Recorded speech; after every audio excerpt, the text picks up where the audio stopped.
بسم الله الرحمن الرحيم. الحمد لله نحمده ونستعينه ونستغفره ونعوذ بالله من شرور أنفسنا ومن سيئات أعمالنا. من يهده الله فلا مضل له ومن يضلل فلا هادي له.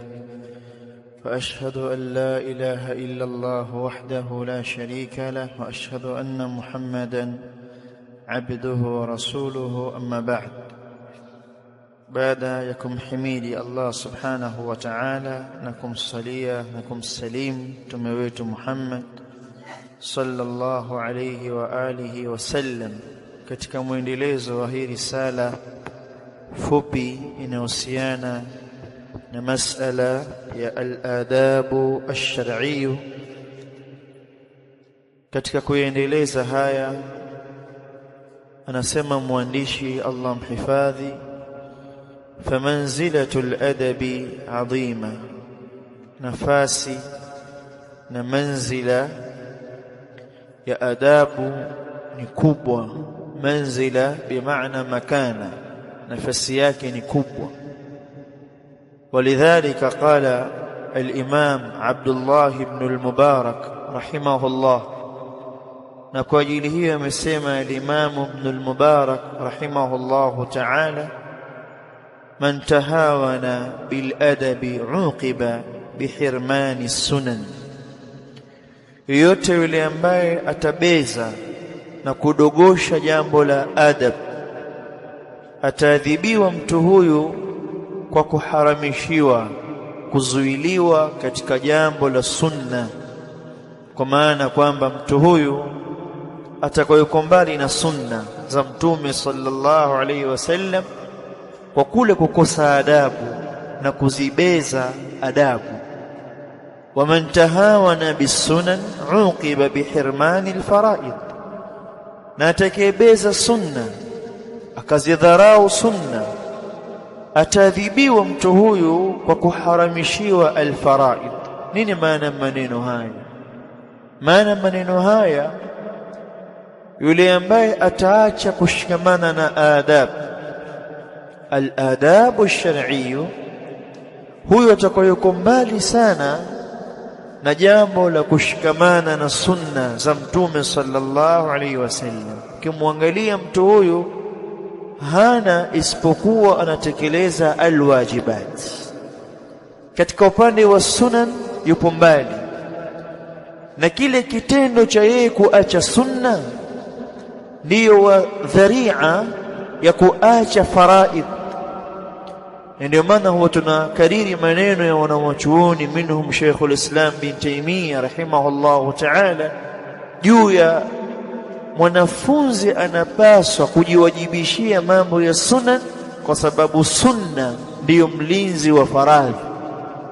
Kikosekana sunna imedondoka faradhi, kikosekana faradhi mtu huyo amepotea. Asli yake taraka al-adab, ameacha adabu na amezidharau adabu ash-shar'iyyah. ذكره ابن القيم رحمه الله تعالى في مدارج السالكين. قال حاجتنا إلى الأدب, haja yetu sisi na uhitajio ulio lazima katika jambo la kujipamba na adabu. قال المجتمع المسلم بحاجة ماسة إلى سلوك الأدب. جميع Muislamu yoyote anapokuwa katika jamii, anapoishi na watu, anahitajia mno jambo la suluk al-adab, kuwa katika njia ya adab, wa tahqiqihi, na kunako kuzithibitisha zile adab. Yawezekana umejifunza adab lakini usizithibitishe mbele za watu, tatbiqu, kuzitekeleza baina al-afrad lilasbab at-taliya, baina ya makundi ya watu mmoja mmoja, kama sababu zinazofuatia zinaonyesha umuhimu wa jambo la adabu kwa mtu mmoja mmoja na jamii kwa ujumla. Jambo la kwanza, idha tasafa an-nasu bimuraati al-adabi bainahum, itakapokuwa watu wanasifikana kwa adabu, kuchunga adabu baina yao, jamii ambayo watu wake wanachunga adabu baina yao. Nikizungumza jamii, manake ni ile jamu nnas, ni kundi la watu yaishuna fi makanin wahid wattafaqu fi umuri ma, ni watu wanaoishi sehemu moja wakawafikiana katika mambo fulani. Hii ni jamii inaitwa. Kwa kuna jamii ya watu umuman, nchi kama nchi, lakini kuna jamii ya msikiti, kuna jamii ya kijiji, kuna jamii kadha. Jamii ya watu wenye nyumba ni jamii yao. Anaposema mwandishi, itakapokuwa jamii ya watu wanasifikana wao kwa kuchunga adabu baina yao, hasala al-itminan wal-amn bainahum, patapatikana utulivu na amani baina yao. Kwa nini? Kwa sababu kullu wahid yahtarim al-akhar, kila mmoja na mheshimu mwingine.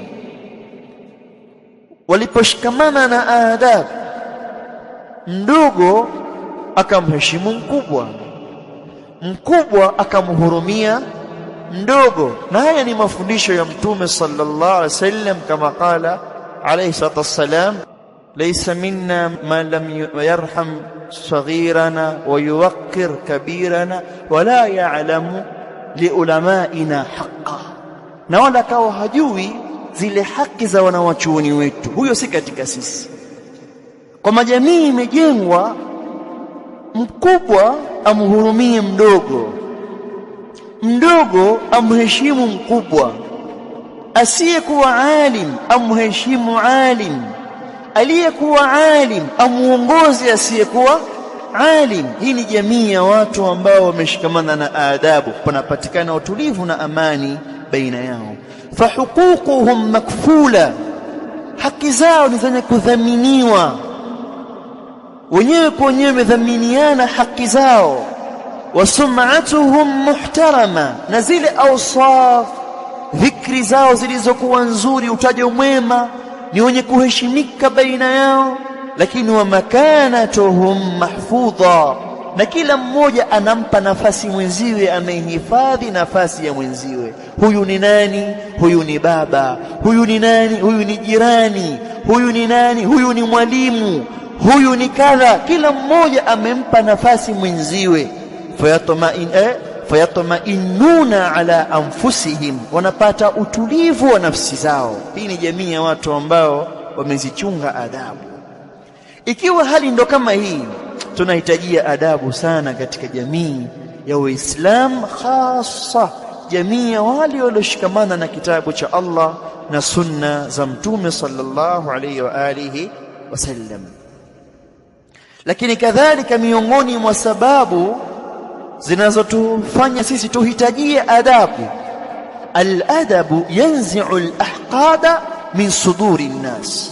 Adabu siku zote huondosha al-ahqad, mafundo, chuki, hasad zilizomo katika vifua vya watu.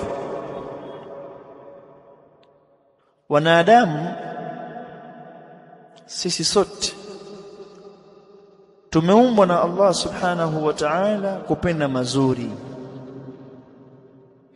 na nafsi zetu zimeumbwa katika hilo. Hakuna ambaye anapenda baya, sawa? Na mazuri yanaingia masala ya khairi katika mali, chakula na mfano wake, si ndio? Nakumbuka hadithi Mtume sallam alipoambia masahaba, kama ala yuhibbu ahadukum an yaghduwa ila al-buthana wa ila al-aqiq fayakhudhu minhu binaqatayn kaumawayn min ghairi ithmin wala qat'i rahimin. Wakajibu vipi? bala nuhibbu dhalik. Walikuwa ni masahaba ahlu as-sufa, ahlu as-sufa, wamekaa nyuma, wakaulizwa na Mtume sallallahu alayhi wasallam, hivi hapendi mmoja wenu kwenda Butahan, kwenda Aqiq, akachukua ngamia wawili bure kabisa pasina uovu wala kukata ukoo? Wakajibu vipi? Bal nuhibbu dhalik. Masahaba pia wanapenda mali, nafsi zimeumbwa katika hilo. Sawa. Sasa kule kupenda mali kwake nafsi, wingi wa nafsi chafu zinachukia yeye kukosa mali kupata mwingine, ikapatikana kitu kinachoitwa alhasad, tamanni zawali alkhair au an-ni'ma min ghairi, kutamani kuondoshewa khairi yule asiyekuwa wewe, isimfike ile khairi. Na nifahamu kule kuwa mwenzio na khairi ya mali na ilmu na kadha na kadha hujenga al-ahqad, vifundo katika moyo. Kwa nini yawe? Leo kutoa mfano mara moja hapa msikitini, nikasema labda nije hapa nigawe watu makundi mawili, upande huu pesha kutoa Buthaina mfano huu na upande huu, kisha upande huu wote niwape shilingi laki bure kabisa, majana, kila mmoja nampa laki moja bure. Halafu upande huu nikawapa shilingi 10,000, afu nikanyamaza kimya, itakuwaje msikitini? Kwa nini sisi tupewe? Kwa nini hawa wapewe? Za kwenu mmezifanyia kazi, si nimeamua kuzitoa mimi mwenyewe. Wewe utanichukia mimi nilitoa, utamchukia na aliyepewa laki moja. Kwa nini apewe laki moja? Mimi ndivyo nafsi zilivyo. Tukiwa tumejifunza adab, kama tumeambiwa na Mtume sallam, la yu'minu ahadukum hatta yuhibba li akhihi ma yuhibbu li nafsihi, hajaamini ukamilifu wa imani mmoja wenu mpaka ampendelee mwenziwe kile ambacho anakipendelea nafsi yake. Hisi ni adab. Ikiwa unalo hili, nafsi itakuma kwamba kapewa lakini mpa shilingi 10,000, silitaisha jambo. Tumekosa nini sasa?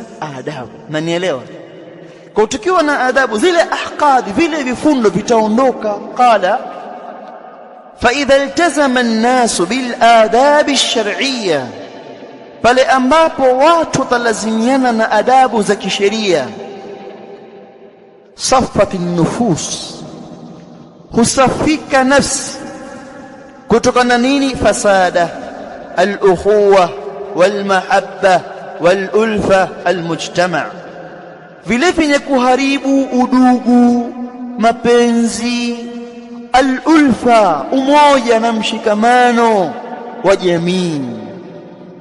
Tukiwa hatuna adabu, mahaba yataondoka, al-ukhuwa utaondoka. Undhuru ya ikhwani wa taammalu fima nahnu fihi. Kaka wa baba mmoja, mama mmoja, pale ambapo mdogo wake Allah amemjalia kumiliki gari, wallahi alazim nafsi inamuuma. Kwa nini mdogo amiliki, mimi mkubwa nisimiliki? Nayo inamnufaisha, lakini zile ahqadi zilivyo na kule kukosa adab, basi kumejenga chuki baina yetu. Ndio maana ugomvi hauishi baina yetu. Kwa tuna haja sisi ya kujifunza adabu na kushikamana nazo, kwa sababu huondosha vifundo katika nafsi zetu. Qala al-amru thalith, katika sababu ambazo tunahitajia sana sisi adab, al-adabu tariqul ilmi nafi'. Adabu ndiyo njia ya ilmu yenye manfaa. Adabu ndiyo njia ya ilmu yenye manfaa. Qala fatalibu al-ilm lan yanala al-ilma wa barakatahu biduni adabi. Siku zote mwanafunzi anayejifunza ilmu, wallahi alazim, hawezi kuipata ilmu na baraka za ilmu pasina kuwa na adabu.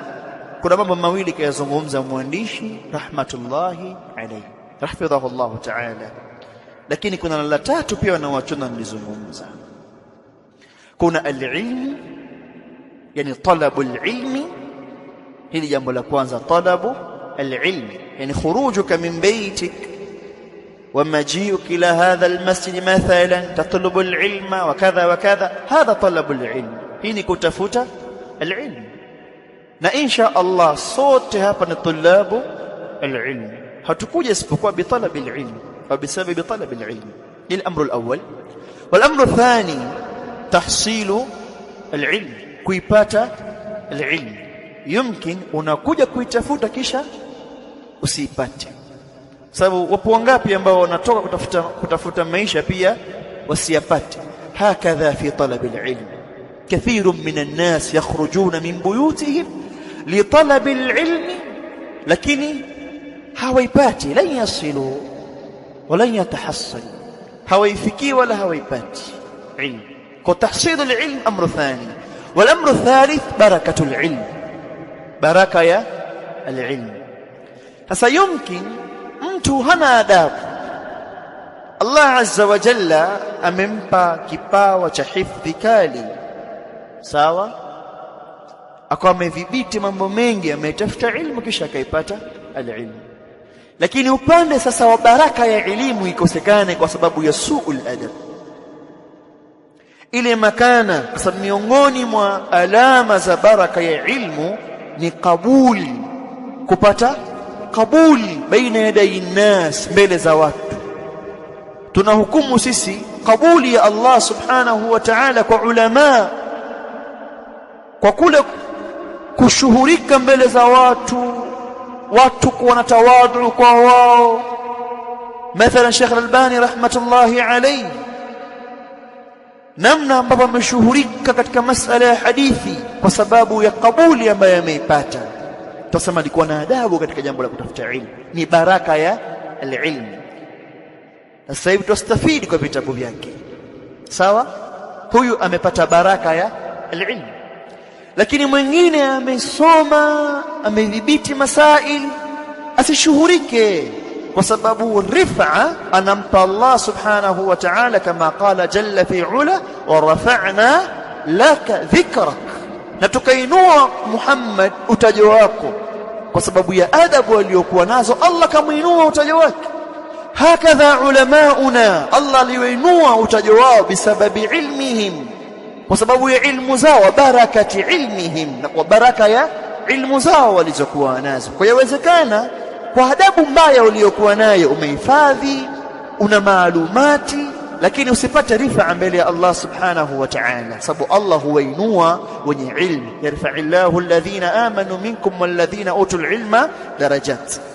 Lakini vile vile miongoni mwa alama za baraka ya ilmu ni kuacha turathi, mirathi, ukaacha urithi wa ilmu kwa wale uliowaacha baada ya kufariki, kama ni vitabu ulioandika, kama ni wanafunzi uliowaacha, kama ni mihadharat, kama ni marakiz na maahid ulizoziasisi wewe. Hizi ni baraka za ilmu. Kwa hiyo inawezekana ukasoma kisha usiwache chochote, ikawa ni habaan manthura. Kwa nini? Kwa kule kukosa kwako wewe adabu kwenye kutafuta kwako al-ilm. وقد حذر السلف كثيرا من طلب العلم بدون أدب.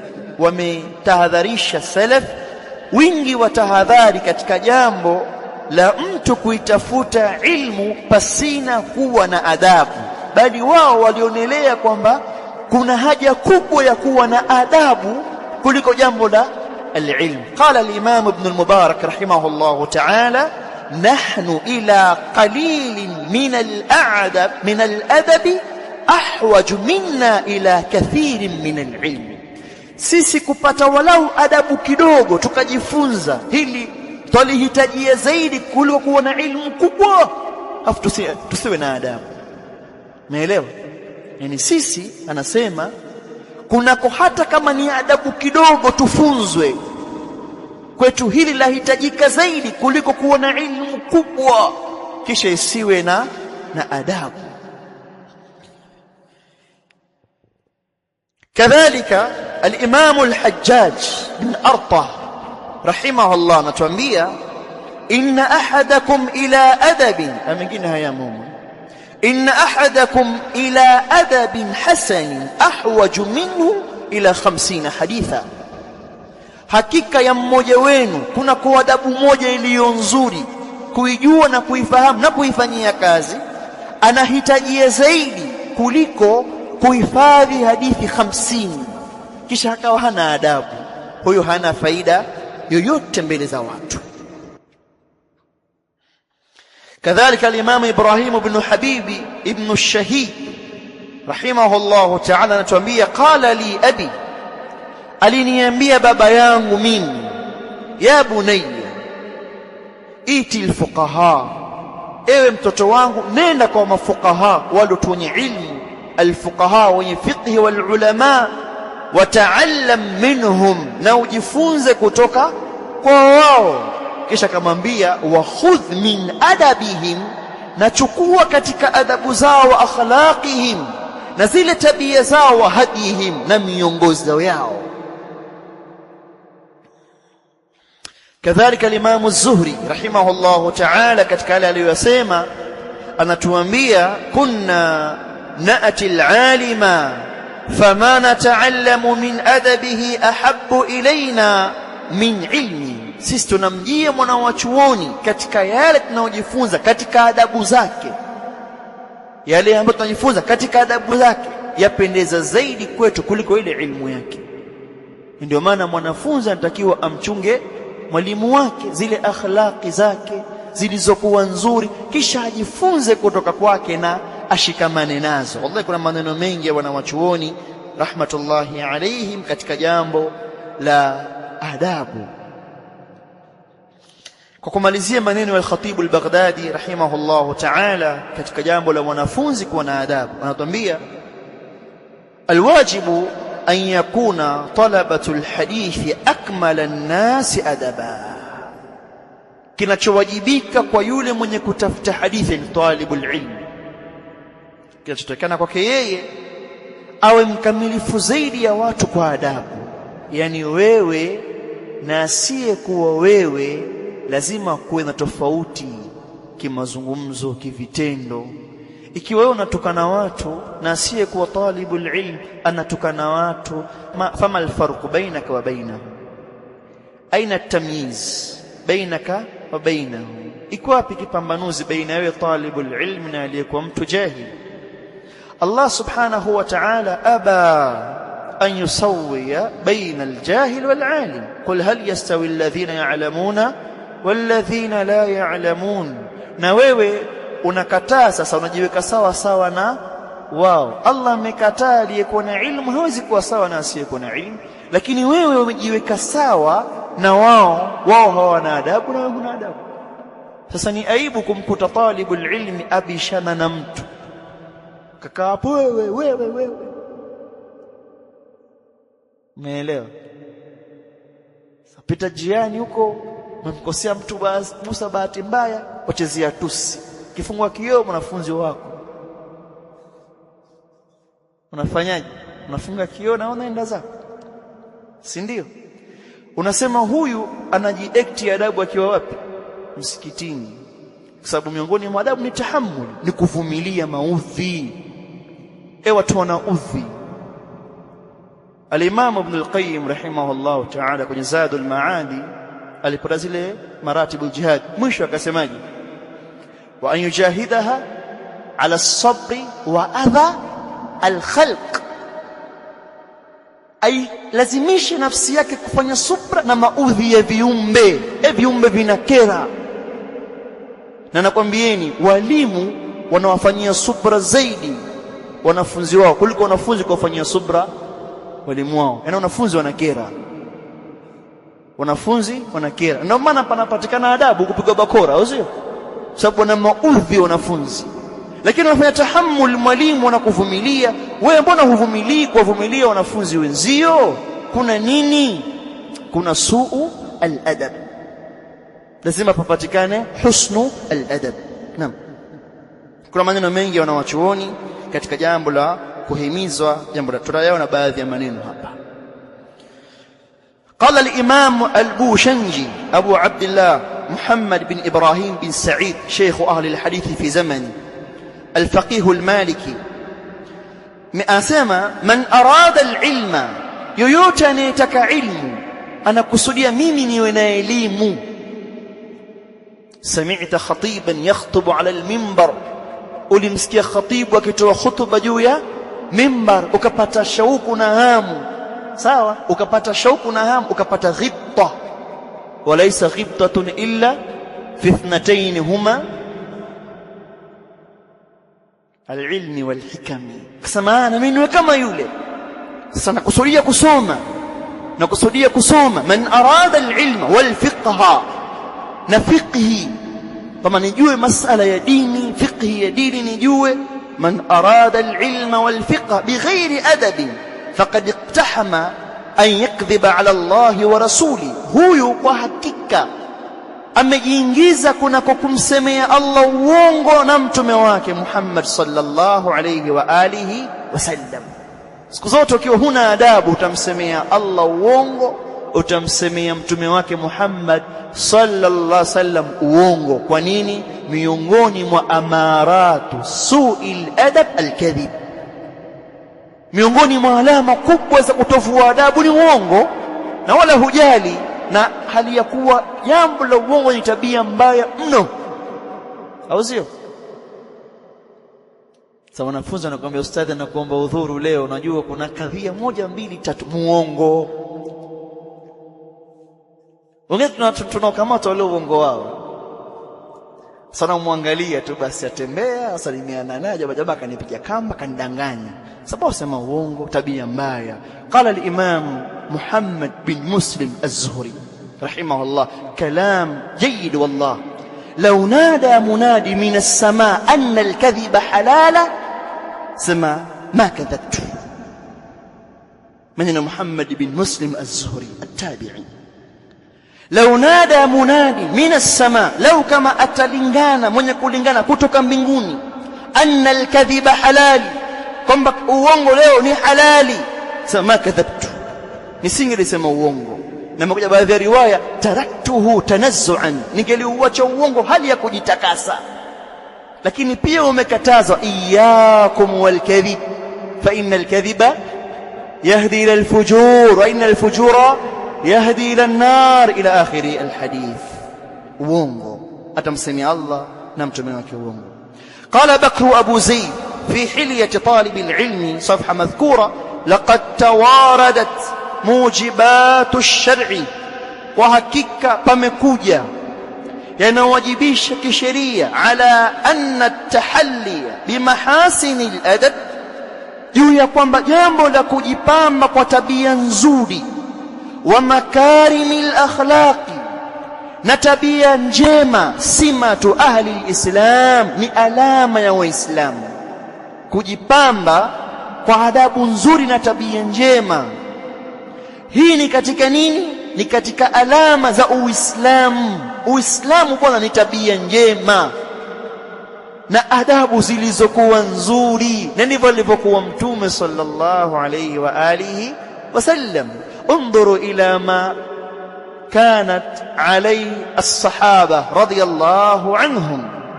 Masahaba walikuwa na khitalifiana na kigombana baina yao, sababu wao ni banu adama. إن صحت القصة بين أبي بكر وربيعة بن كعب رضي الله عنهما.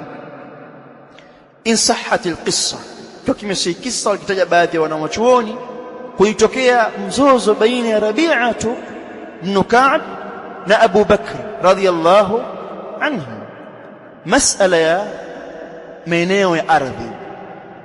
Abu Bakar akazungumza maneno makali kumwambia Rabi'atu ibn Ka'b. Rabi'atu ibn Ka'b alikuwa ni maskini ahlu sufa, katika khudama wakimhudumikia mtume sallallahu alaihi wasallam. Maneno makali yakamtoka Abu Bakar dhidi ya Rabi'atu ibn Ka'b. Rabi'atu ibn Ka'b radhiyallahu anhu hakurejesha kwa Abu Bakar. Kwa nini? Kwa kumheshimu, ni Abu Bakr. Abu Bakr radhiyallahu anhu, lile jambo limekuwa zito kwake, akaenda kujisemea mwenyewe kwa mtume Muhammad sallallahu alaihi wa alihi wasallam. Anaitwa Rabi'a arejeshe mapigo, wanasema siwezi, kwa Abu Bakr. Mfano mmoja huu ni nini? Hii adab. Kadhalika baina Umar na Abu Huraira radhiyallahu anhu, alipomsukuma Umar alimsukuma Abu Huraira akadondokea kwenye makalio kakaumia, kwa sababu alimwambia maneno ambayo Umar hakuwahi kuyasikia, kama mwambie yote atakayesema la ilaha illa Allah nyuma ya ukuta huu ataingia janna. Umar akamsukuma juu ya maneno yake, akakwambia nani? Na alikuwa na kiatu cha Mtume sallallahu alaihi wasallam, hadithi ya Imam Muslim. Alipoitwa arejeshe kakataa, sema siwezi kwa Umar. Ni kitu gani hii? Mizozano ipo baina yao, lakini walifanyaje? Adabu iliwasukuma na akhlaki zilizokuwa nzuri. Kadhalika baina Bilal na nani? Abu Dharr al-Ghifari radiyallahu anhuma. Alimtavipi ya ibn as-Sauda. Abu Dharr anamwita Bilal, ewe mtoto wa cheusi. Bilal alikuwa ni mweusi, ni Mhabasha, Mwafrika. Akamwita ya ibn as-Sauda, ewe mtoto wa cheusi. Maneno ya kumbagaza, maneno mabaya. Tusalama akamgombeza, si ndio? Kamwambia innaka mru'un fika jahiliya, wewe una jahiliya Abu Dharr. Akaambiwa alipize kwa kumkanyaga kwenye paji la uso. Akasemaje Abu Dharr? Siwezi kumkanyaga Bilal, na alishaidhinishwa. Ilitokezea baina yao, lakini zile tabia njema zilifanya nini? Ziliwabeba. Mbona nyemweke na vinyongo sasa na kupigana vijembe kwenye khutba, kwenye majumua? Siku hizi kuna status, au sio? Allah tuhifadhi. Simatu ahli alilm wa anna alilma la yasilu ilayhi, na elimu haitamfikia yeye illa, haitamfikia ilmu kwake yeye illa almutahalli biadabihi, isipokuwa yule aliyejipamba kwa adabu za kiilmu, almutakhalli an afatihi, aliyejiepusha na yale mabalaa ya adabu, kajiepusha nayo tabia mbaya na akajipamba na tabia nzuri, huyo atapata ilmu.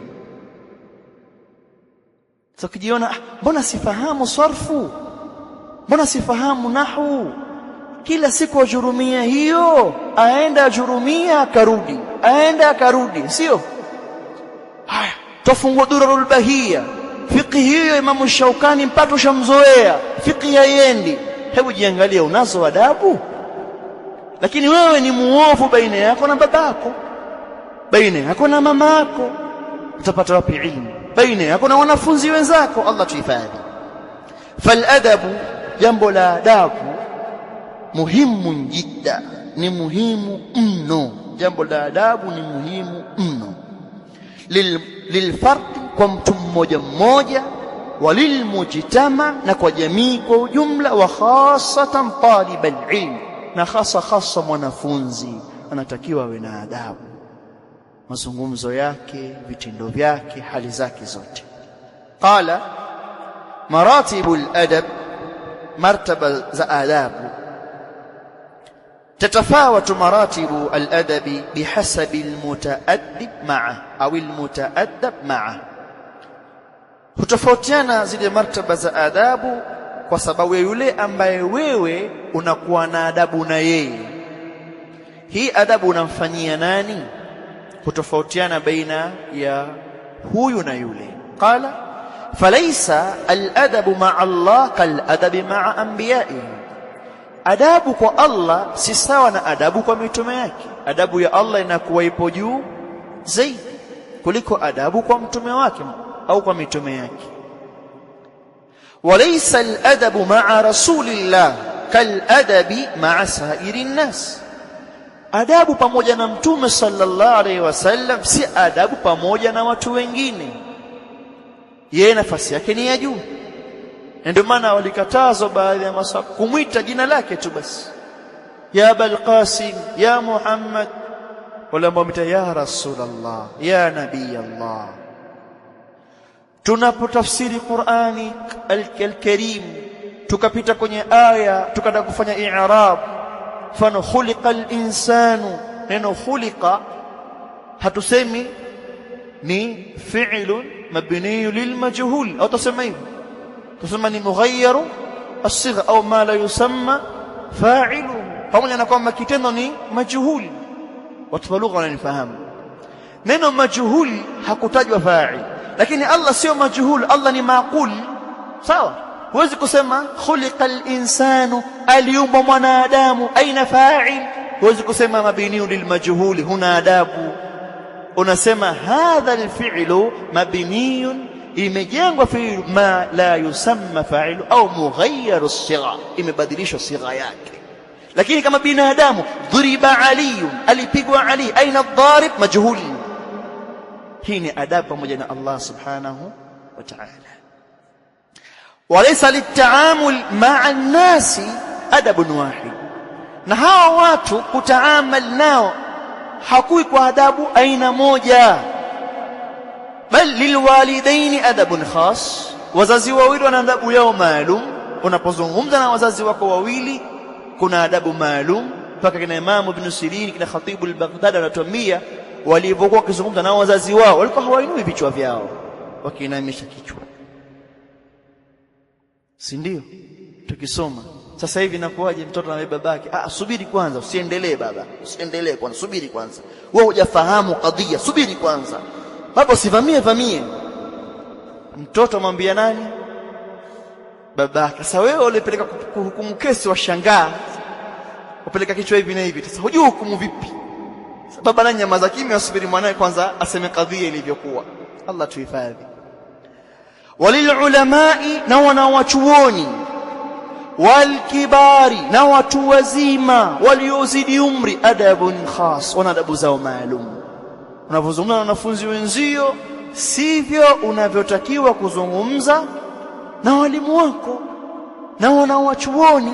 Wal ustadha fahtarimi, imekuja katika mandhuma, ustadhi wako mheshimu. Kama nakumbuka, nyinyi mnafahamu, mmesoma vitabu vingi alhamdulillah, nyinyi maqurra na mafuqaha insha Allah.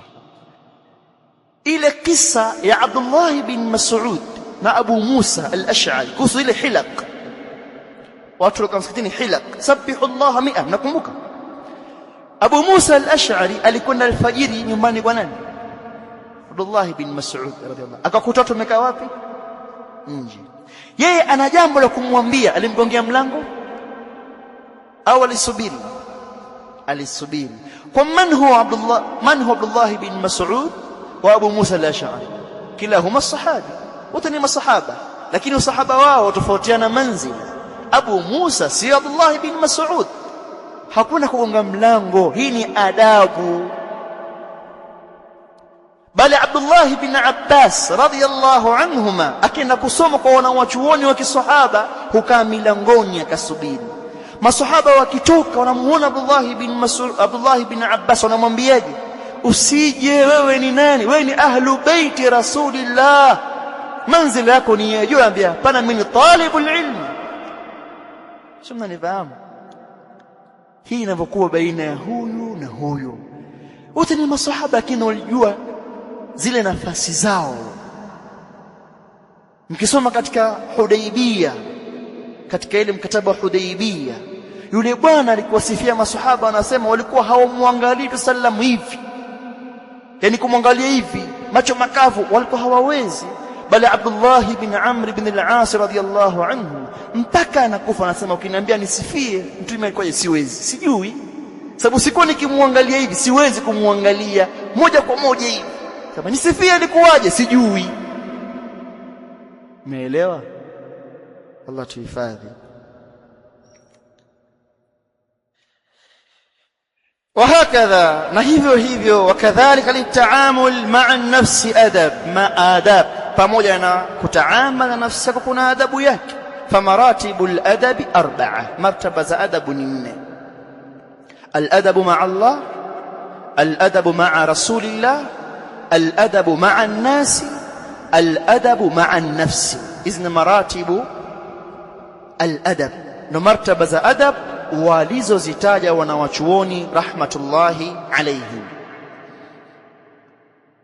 Al-adab ma'a Allah, kuwa na adabu pamoja na Allah subhanahu wa ta'ala, kuna mambo ambayo wanawachuoni wameyataja. Qala fahuwa ra'sul amri wa amuduhu, ndiyo kichwa cha jambo na ni nguzo. Wa ahammu ma yuqaddimuhu al-abdu fi dunya, na ni jambo muhimu zaidi ambalo mja atalitanguliza katika dunia yake. Qala Ibn Qayyim rahimahullah ta'ala, al-adab ma'a Allah thalathatu umur anwa'. Adabu kwa Allah subhanahu wa ta'ala kuna aina tatu za kuzingatia. Ahaduhuma siyanatu muamalatihi an yushawwibaha binaqisa, kuchunga na kuhifadhi muamala kwa Allah subhanahu wa ta'ala kutokana na kuchafuliwa na mambo ya mapungufu. Takiwa uzingatie muamala wako na Allah subhanahu wa ta'ala. Tumetaja hadithi jana kama mnakumbuka, hadithi ya Muslim aliyotaja Abdullah ibn Amr ibn al-As kuwasimulia kina Abdu Rabbil Kaaba rahimahullah. Athani siyanatu qalbihi an yaltafita ila ghairi, kulinda na kuhifadhi moyo wake kutokana na jambo la kugeuka kwa asiyekuwa Allah. Wal amru athalith siyanatu iradatihi, kuchunga matakwa ya Allah, an tata'allaqa, kufungamana bima yamkutuka alayhi, kutokana na yale ambayo au kwa yale ambayo yasijakaingia kwenye machukizo juu yake. Wanawachuoni wakataja mambo takriban kama 23 hivi kuhusu al-adab ma'a Allah. Tataja yale ambayo ya muhimu na kuyafunga baadhi basi na kuyatolea maelezo, kisha kwa atakayetaka nitamwashiria kitabu gani arejee. Jambo la kwanza, ili wewe na adabu na Allah, maarifatullah azza wa jalla. Kwanza ufahamu nani Allah azza wa jalla, maarifatullah. Al-amru thani mahabbatullah azza wa jalla, kumpenda Allah azza wa jalla. Na kumpenda Allah sio mustahab, bali ni alwajibu alayk, ni wajibu juu yako, na kinyume chake ni nini? Kufru. والأمر الثالث التذلل والخضوع لله تعالى, kunyenyekea na kudhalilika, kujidhalilisha kwa Allah subhanahu wa ta'ala. Jambo la nne ta'dhimu Allah azza wa jalla wa tawqiruhu wa ijlaluhu, kumadhimisha Allah azza wa jalla. Na ta'dhimu Allah azza wa jalla kuna maneno mengi sana na ni marefu sana, lakini miongoni mwayo ni kule kutekeleza amri zake na kuacha makatazo. Ndio ta'dhimuhu, ndio kumtukuza. Sawa? Kwa sababu tukisema ta'dhimu ni kutekeleza aliyoamrisha kuacha aliyokataza, ni nini hiyo? Inaitwa at-taqwa, sio? Dhalika man yu'azzim hurumat sha'air Allah fa innaha min taqwa al-qulub. Taqwa al-qulub bimaana fi'li ma amarak wa tarki ma nahak. Jambo la sita, jambo la tano, at-taslimu lillahi azza wa jalla, kujisalimisha kwa Allah. Alichokuamrisha Allah wajisalimisha nacho, qadari zake Allah jisalimisha nazo. Jambo la sita, ar-ridha bi rububiyyati Allah, kuridhia rububiyya ya Allah azza wa jalla, kuridhia rububiyya ya Allah azza wa jalla kwa yale ambayo Allah ameyaendesha. Allah amekutaka hili ulifanye, amekutaka hili ulifanye, waridhia. Allah amekadiria hili waliridhia, ndio rububiyya ya Allah azza wa jalla. Jambo la saba, husnu dhanni billah, ni kumdhania Allah dhana njema. Ni katika nini? Al-adab ma'a Allah. Muraqabatullah azza wa jalla, kumchunga Allah azza wa jalla. Wal muraqaba bima'na al-ihsan, an ta'budu Allah ka'annaka tarah, fa in lam takun tarah fa innahu yarak. Muraqabatuhu subhanahu wa ta'ala. Al-amru at-tasi' ta'atullah, kumtii Allah subhanahu wa ta'ala fil amri wan nahi, kwenye amri na makatazo. Ashira ikhlasul ibadati lillahi azza wa jalla, kutakasa ibada kwa Allah azza wa jalla. Na yanayofuatia inaingia anwa'ul ibadat, ni zile ibada zote kuzielekeza kwa Allah, alisti'adha walisti'ana waddua watawakkul washukr waddua wa dhikri wa hakadha. Hii tunasema ni al-adabu ma'a Allah azza wa jalla.